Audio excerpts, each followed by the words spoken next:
कोटा के रानपुर स्थित ध्रुव कैंपस में 3 अनाथ बालिकाओं का विवाह धूमधाम से संपन्न हुआ। इस शादी के लिए कैंपस को पांडाल के तौर पर सजाया गया। यह आयोजन जिला प्रशासन और सामाजिक अधिकारिता विभाग ने मोशन कोचिंग के जरिए करवाया था।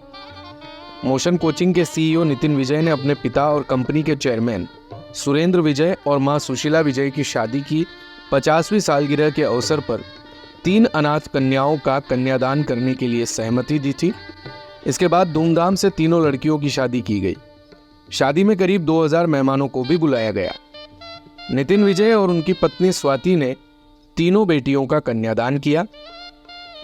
नवविवाहित जोड़ों को आशीर्वाद देने के लिए लोकसभा स्पीकर सहित कई विधायक भी पहुंचे। कोटा रेंज आईजी प्रसन्न खमेसरा और एसपी सिटी शरद चौधरी वरवधू को आशीर्वाद देने पहुंचे थे। कार्यक्रम में सामाजिक अधिकारिता विभाग के मंत्री अविनाश गहलोत भी वर्चुअल माध्यम से जुड़े।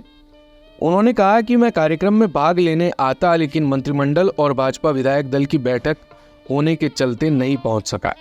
उन्होंने कहा कि नारी निकेतन की 3 अनाथ लड़कियों का विवाह धूमधाम से करना एक संदेश है। तीनों नवविवाहित जोड़ों को 5-5 लाख रुपए की आर्थिक सहायता योजना के तहत दी जाएगी। इसके साथ ही वर्चुअल माध्यम से वरिष्ठ आईएएस अधिकारी सुमित शर्मा भी जुड़े। स्पीकर ओम बिरला ने तीनों नवविवाहित जोड़ों को 5-5 लाख रुपए की सहायता देने की घोषणा की है।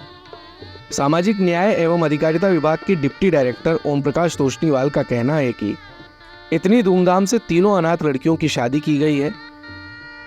वे भी अपनी बेटी की शादी में ऐसा इंतजाम नहीं कर सकते जितना खर्चा इसमें किया गया है। आयोजन में पहले वरवधू की बिंदोरी और निकासी निकाली गई। आशीर्वाद समारोह और पाणी ग्रहण संस्कार हुआ, जिसमें सुनीता ने नरेंद्र, पूनम ने महावीर और मीनाक्षी ने ब्रिजेश के संग 7 फेरे लिए।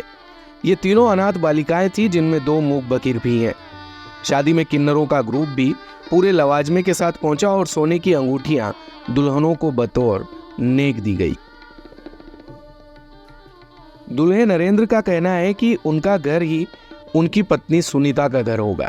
सवाई माधोपुर से दूल्हे ब्रिजेश का कहना है कि वो अपनी पत्नी मीनाक्षी पर किसी तरह का कोई दुख नहीं आने देंगे और जिस तरह से घर में माँ और बहन रहती है, वैसे ही उनका परिवार बेटी की तरह उन्हें रखेगा।